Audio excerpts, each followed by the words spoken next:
Magandang umaga, narito na ang PTV Balita ngayon. Nakatakdang pulungin ng Department of Trade and Industry ang nasa 30 logistics companies ngayong araw. Ito ay para sa pagbuo ng hakbang upang manatiling stable ang presyo ng basic commodities. Ayon pa kay Trade Secretary Maria Cristina Roque, kanilang inirekomenda ang pansamantalang suspensyon sa ilang fees ng mga sasakyang nagbabiyahe ng mga pangunahing bilihin.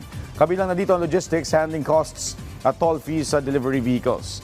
Lain ito maibsan ang pagsipa ng presyo ng mga bilihin sa harap ng pagsirit ng presyo ng petrolyo dulot ng kaguluhan sa Middle East.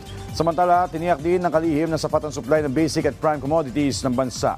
Mahigpit din anya ang kanilang monitoring sa galaw ng presyo ng mga bilihin. Tiniyak ng Armed Forces of the Philippines na patuloy at hindi apektado ang rotation and resupply o RORE missions para sa mga sundalo na nakadestino sa BRP Sierra Madre sa Yungin Shoal. Ito ay kasunod ng pag-neutralize sa tangkang pang-espiya sa bansa.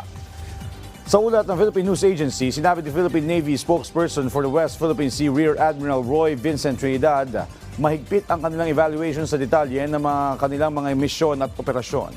Kabilang na dito ang para sa RORE. Tiniyak naman ng opisyal sa publiko na masusi nilang sinusuri at pinaiigting ang seguridad sa BRP, Sierra Madre at iba pa nilang outpost sa West Philippine Sea. Samantala, hinimok ng Office of Civil Defense ang publiko na makibahagi sa first quarter nationwide simultaneous earthquake drill. Gaganapin ito mamayang alas 3:30 ng hapon kung saan ang sentro ng aktibidad ay gagawin sa Quezon City at dadaluhan ng iba't ibang ahensya ng gobyerno.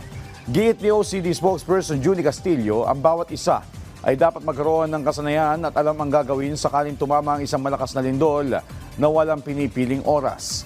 Binigyan din ng opisyal ang kahalagahan ng paghahanda ng go bag na naglalaman ng mga importanteng bagay para makasurvive sa kalamidad o sakuna. Kabilang na dito ang gamit, ready-to-eat food, malinis na inuming tubig at flashlights.